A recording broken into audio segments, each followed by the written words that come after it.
The box was the only thing she took. Christine Bennett had spent 6 years disappearing inside someone else's rules. 6 years of silence, of permission, of forgetting what her own voice sounded like. She was a black woman who had built a life around a man who built walls and called them love. Then, one night, she found a photograph hidden in Ethan's office. Her father, standing with Korean men she did not recognize. She ran. Ethan's men found her before morning. Then Kang Ji-hoon stepped forward. The Black Wolf. South Korean Mafia boss, a man whose world runs on danger and debt. He looked at Ethan's men and said 7 words. "You are not going back with them." He brought her to his compound. Safe, or so it felt. Until she noticed, he knew her surname before she said it. He recognized her father's wooden box without being told. He knew details no stranger should know. She found the hidden compartment, a metal piece, engraved numbers. Who was this man, and how long had he been watching her? Before starting the story, comment down below where you are watching from and what time it is there. If stories of karma, love, and hidden truths move you, leave a like, be sure to subscribe to the channel, and click join to become a member and help our channel. The drawer was locked. Christine had known that for 6 years. She pulled it anyway. The small brass key she'd found in Ethan's coat pocket 3 weeks ago had been sitting at the bottom of her handbag since then. She hadn't planned to use it. She hadn't planned anything. But Ethan was in London until Thursday. The house was empty, and the drawer was right there. The key turned. Inside, 2 manila folders, a burner phone, and a photograph. She lifted the photograph first. Her father stood at the center, Marcus Bennett, warm smile, dark suit, flanked by unfamiliar men, Korean from the look of them. One was young, early 20s at most, dark eyes unreadable even in the print. The other was older, tall, angular, his posture rigid as iron. She set the photo down and opened the first folder. Her father's name appeared on every page. Marcus Bennett. Surveillance dates going back 4 years. Locations: Seoul, Busan, Chicago, Atlanta. Wire transfer records, associates listed by coded initials, and at the bottom of the last page, handwritten in Ethan's sharp block letters, confirmed deceased, 14 months prior. Christine's hands stilled on the paper. She had spent 14 months believing her father died in a car accident. Ethan had held her at the funeral, arranged the flowers, told her repeatedly and gently that grief took time. She had believed him because 6 years of small corrections and quiet requirements had trained her to believe him. She put the folder back exactly as she'd found it, closed the drawer, and locked it. Then she walked to the bedroom, pulled a canvas tote from the shelf, and started filling it. She took nothing she couldn't carry. 2 changes of clothes, her passport, the small wooden box her father had left her, cedar, hand-carved, smelling faintly of sandalwood and old paper, which she tucked under her arm before she zipped the bag shut. She left her jewelry. She left her phone on the nightstand. Ethan had the carrier account, and she'd understood for years what that meant. She left through the service entrance at the back of the building. The city hit her like cold water. Midtown at 9:40 was still noisy, still lit. Cabs and ride shares and pedestrians moving with the particular indifference of people who had somewhere to be. She merged into it immediately, head down, bag against her ribs, the box pressed to her side. She turned onto 47th and walked fast. She had $340 in cash. She'd been pulling it in small amounts for 11 months, 10s and 20s from grocery runs, never enough to register in any account review. There was a guest house in the Bronx she'd located 8 months ago. She hadn't known for what, exactly. She'd told herself she was being careful. She hadn't let herself call it what it was. She flagged a cab at the corner of 8th Avenue and gave an address 2 blocks from the guest house. The cab pulled into traffic. She set the box on her lap and pressed her palms flat against it. 4 minutes of breathing. That was all she got. The cab stopped at a red light on 52nd. Her door opened. The man who reached in wasn't the driver. He was broad, dark jacket, and he said her name, Ms. Bennett, the way someone says a name when they already have you. A second man appeared at the driver's window. The driver went very still. She pulled the box to her chest. "Mr. Caldwell would like you to come back," the first man said. He had the patience of someone who considered the outcome certain. She stayed where she was. He reached for her arm. A voice came from the sidewalk, calm, low, carrying over the noise of the street the way voices do when the person using them has nothing to prove. "Remove your hand." The man in the dark jacket stopped. So did the one at the driver's window. Christine looked past his shoulder. On the sidewalk stood someone she had never seen before. Tall, broad-shouldered, dark suit over a collarless white shirt open at the collar. His hands were loose at his sides. Below the cuff of his left sleeve, a black tattoo crossed his forearm. A stylized wolf, its lines sharp and deliberate. He was watching the man in the jacket the way someone watches a situation they've already decided how to end. "Step away from the vehicle." A pause. "Both of you." Neither man moved at first. Then the one at the driver's window said something low, and they both stepped back. The tall man came to the open door and looked at Christine directly. His eyes were dark, his expression almost neutral. Almost. Except for something underneath it. Something that had already made a decision. "You should get out," he said. Carefully. She knew nothing about him. She had no reason to trust him.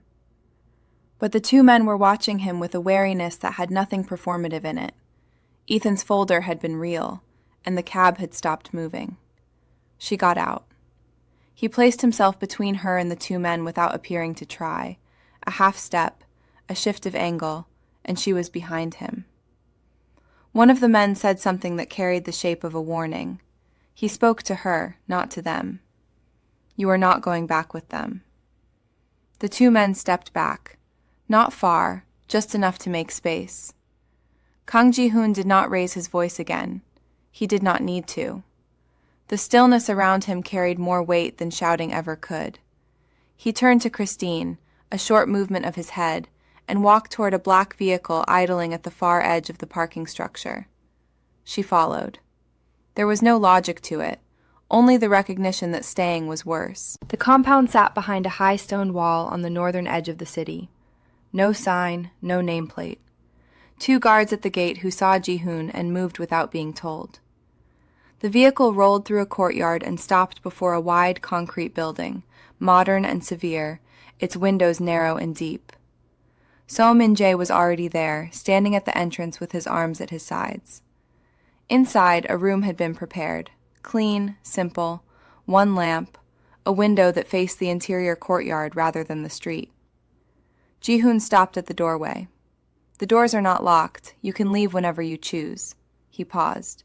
"But while you are here, no one will touch you." Christine set her crossbody bag on the table. Her hands were steady. Her pulse was not. She stayed one night, then a second, then a third. Ethan's men kept appearing, near the market 2 blocks west, outside the cafe where Han So-yeon had brought her for a change of walls. Black sedans that circled and vanished. So-yeon logged their plates without expression, then sent the information somewhere Christine was not told about. On the 4th day, Christine noticed something. She had been speaking to So-yeon about the wooden box, the one her father had left her, lacquered dark, with the brass latch that no longer caught cleanly. She had not said her surname yet. She was certain of this. She remembered deciding not to. That afternoon, Ji-hoon entered the room where she was sitting. He set down a folder. He said, without preamble, "Your father registered that box at a customs office in Busan in 2014. He tapped the folder once and left. Christine sat for a long time without touching it. She opened it. Inside, a customs form, handwritten in Korean with a single English notation in the margin, Bennett M., and a photograph of the box itself, from the outside, taken under official fluorescent lighting. Her father had carried it into this country. He had declared it. She took the box from her bag and turned it over for the 100th time. She pressed the interior corners slowly, deliberately, until one panel shifted inward on a hidden hinge. Inside the cavity, a small metal piece, no larger than a thick coin, numbers engraved in 2 rows. They were not a phone number. They were not a year. She brought it to Soyeon. Soyeon took it without speaking, turned it twice under the desk lamp, then set it flat and opened her laptop. She typed for several minutes. When she looked up, something behind her eyes had changed. "Part of this is a coordinate pair," Soyeon said. "The other part is a routing code. This kind of code format, it ties to a private banking registry, not a standard bank. A vault. Access to something held in one." Soyeon's hands stayed on the keys. "But the code is split, the geometry of it. You would need the second half to complete it." Christine understood then why Ethan had wanted the box. She also understood that Ethan did not have the second half either. If he did, he would not still be searching. The question was, who did? She could not sleep that night. The lamp cast a low bar of light across the floor, and she lay watching it until the silence became unpleasant. She pulled on her boots and walked toward the back of the building, following a faint smell of coffee that had no reason to exist at that hour. Ji-hoon was in the kitchen, standing at the counter, one hand around a small cup, the other flat on the surface beside it. He did not turn when she entered. She leaned against the doorframe. "Do you ever sleep?"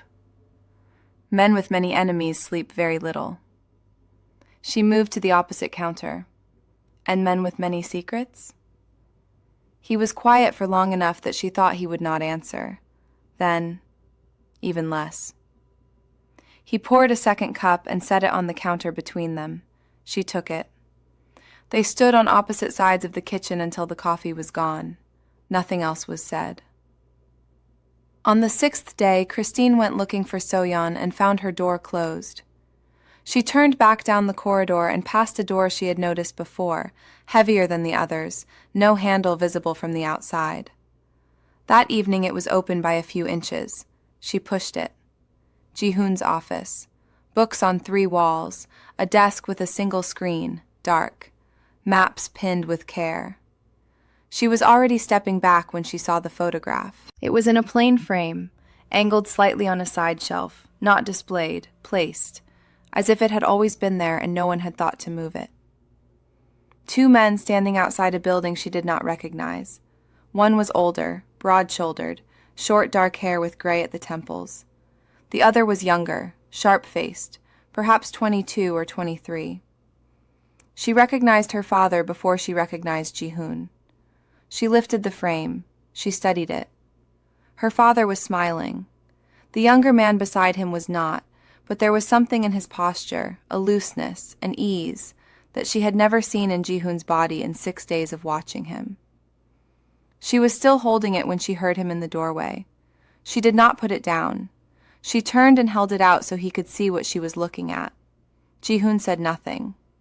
"You knew him." Her voice was flat, not a question. "Yes. Before any of this. Long before." She set the frame back on the shelf. She kept her hands still by an act of will. "How long have you known about me?" 11 years.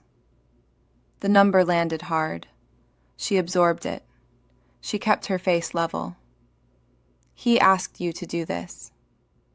He saved my life." Ji-hoon's voice did not shift. "Before he died, he made me promise. Protect Christine. He said your name once and did not explain. I have been watching from a distance ever since. And when Ethan found me, I moved closer." She looked at him. There was no warmth in it. So this was a lie, too.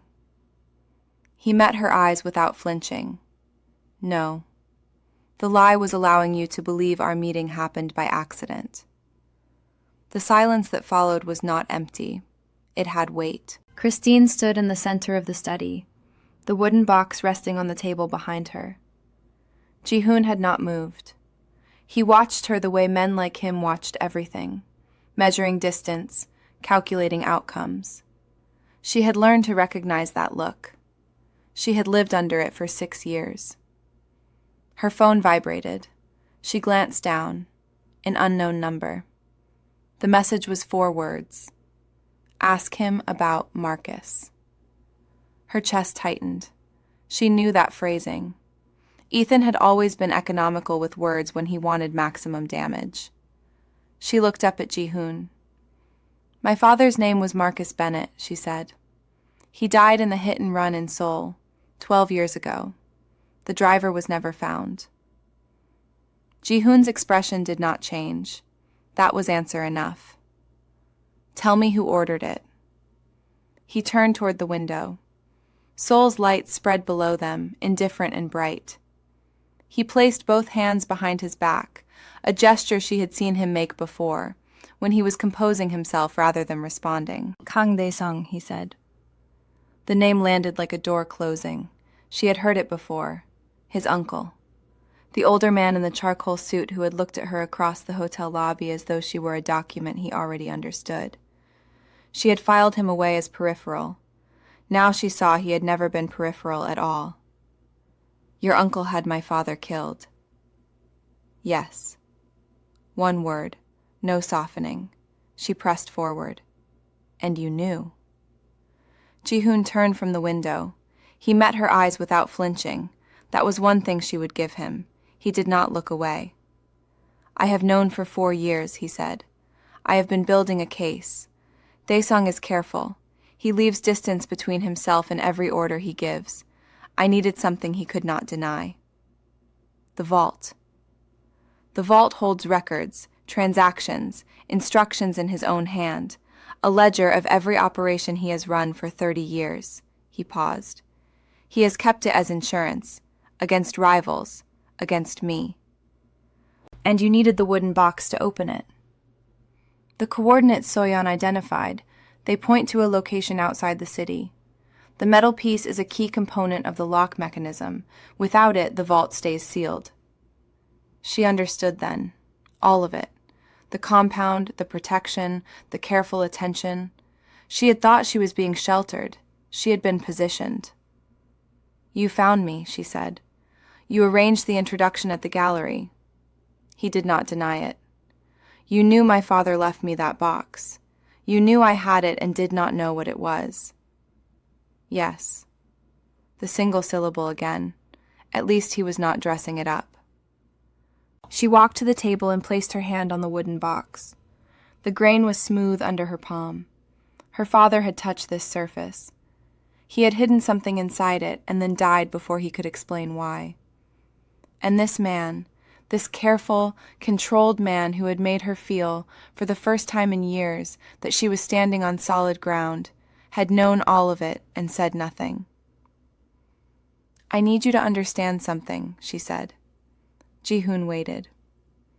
I spent 6 years letting one man decide my life.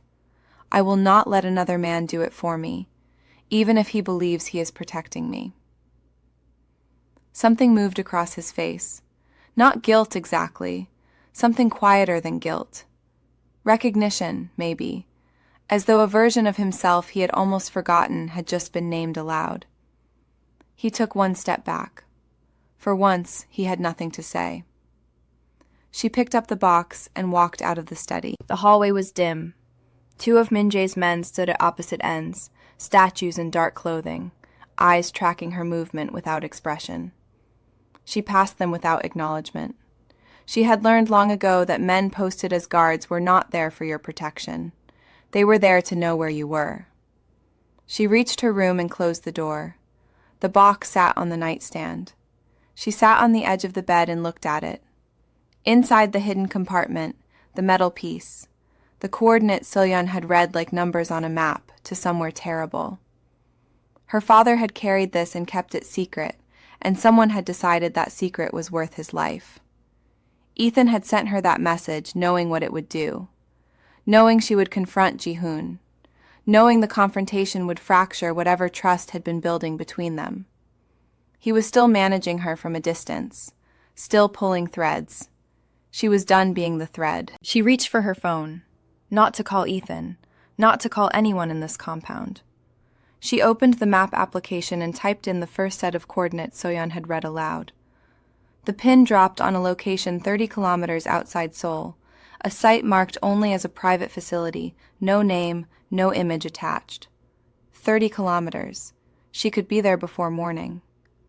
She stood, crossed to the wardrobe, and pulled out the dark jacket Minjae's team had given her when she arrived. Then she picked up the wooden box, slid it under her arm, and moved to the door. Nobody had asked her permission when they built this plan around her father's death. Nobody had asked her permission when they built this one around her. She was done waiting for a man to decide when she was ready. She pressed her ear to the door, listened, and then quietly turned the handle. The corridor beyond was narrow and cold, carved from concrete that sweated moisture in the dark. Christine stepped through. Ji-hoon was already moving ahead of her, a flashlight cutting a straight line into the underground passage. Neither of them spoke. The coordinates had led them here, beneath a parking structure in the industrial quarter, to a reinforced door that looked like part of the wall until you knew to look. The vault entrance had 2 panels, one on the left, one on the right. Ji-hoon placed his palm on the right panel without explanation. It scanned, beeped once. He stepped back. Christine looked at the left panel. She pressed her thumb to the reader, then leaned close to the speaker grill and said the words her father used to say every morning before she left for school. A private phrase, something no one else would know. The panel beeped twice. The door released. Inside, the air was still and dry. Shelving units lined 3 walls, binders, envelopes, hard drives, photographs, and sealed sleeves. Bank documents, account ledgers with international routing codes, names she recognized from the news, names she didn't recognize but would. Taesong's network spread across the walls in paper and ink, 11 years of hidden machinery exposed under fluorescent light. At the center of the room sat a laptop, sealed in a case, plugged into a wall socket. Taped to the lid, 1 line of handwriting, her name. Her hands were steady when she opened it. The file was already on the desktop. A video, dated 11 years ago, labeled only with the letter C. She pressed play. Her father's face filled the screen. Marcus Bennett looked the way she remembered him before everything fell apart, before the fear set into his eyes, before he stopped sleeping. He sat close to the camera. He cleared his throat once. Then he looked directly into the lens and spoke. "Christine." A pause. "I hope this is you." She didn't breathe. "I made mistakes. I'm not going to explain them all. You'll find everything you need in this room." His jaw tightened. "What I want you to know is this. I saw what was being done to you. In that house. I knew, and I didn't move fast enough, and I am sorry. I will always be sorry." Ji-hoon stood at the door. Still. He did not look at the screen. "I left this for you because I knew you would find it. Not your brother, not me. You." Marcus's voice cracked once, then steadied. "You were always stronger than you believed. I needed you to know I believed it." He reached toward the camera. His hand filled the frame for a moment. "Ji-hoon is a man of his word. Trust what he says. He promised me he'd get you here." The recording ended. The room was silent. Christine sat with her hands in her lap for a long moment. Then she closed the laptop carefully, stood, and picked it up. Soyeon's voice came through Ji-hoon's phone as they climbed back toward street level. "They're here, 2 vehicles, Taesong and Caldwell." Ji-hoon's expression didn't change. He looked at Christine. She was already moving. They emerged into the gray morning light of the parking structure to find Ethan Caldwell standing 20 feet away, jacket open, 2 men flanking him at a distance. Taesong stood further back, near the vehicle, watching with the particular stillness of a man who had always let others take the risk. Ethan looked at Ji-hoon. He started to speak. "Don't," Christine's voice cut across the space between them. Ethan stopped. He shifted his gaze to her. Something moved behind his eyes, surprise, recalibration, the old reflex of dismissal, and then he saw her face and understood that reflex had no purchase here. "Whatever he told you to say," Christine said. Whatever protection you think you still have, it's in that building. She lifted the laptop slightly. Every account, every name, every transaction Taesong moved through the last decade, including the ones with your signature on them. Silence. You spent 3 years making sure I stayed small, she said. You chose the right man to work for. She didn't raise her voice. She didn't need to. Ji-hoon stood one step behind her and said nothing. Ethan looked past her, toward Ji-hoon, the old instinct to negotiate with the man in charge. Ji-hoon looked back at him and folded his hands. So-yeon and Min-jae had moved into position without a word. The 2 flanking men stood down. Ethan's calculation collapsed in real time. She could see it happening in his face, the moment the math stopped working. Taesong made one move toward the vehicle. Min-jae was already there. What followed was not dramatic. The men who had built their safety on Taesong's name began to understand that name no longer held. Calls went unreturned. Alliances dissolved in hours.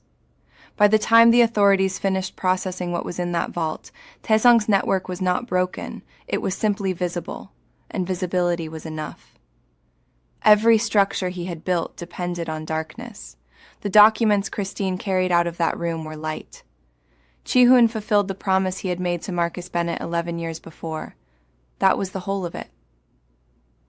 Months later, Christine's apartment had a window that faced east. She had chosen it for the light. She was behind on 2 projects she was excited about, and ahead on one she had taken too quickly, and she was figuring out the difference. She had called people she had stopped calling. Some of them had answered. She was pulling on her jacket when the car appeared at the curb below. She took the stairs instead of the elevator. Not because she was in a hurry, because she wanted to feel her own feet on each step. Ji-hoon was outside the car when she reached the street. He opened the door and looked at her. Ready? Christine looked at him. She smiled. Not the careful smile she had learned to use as armor, but the other one, the one that had been waiting. This time, because I choose to be. She got in. He followed. The city moved past the windows as they pulled away, and neither of them looked back.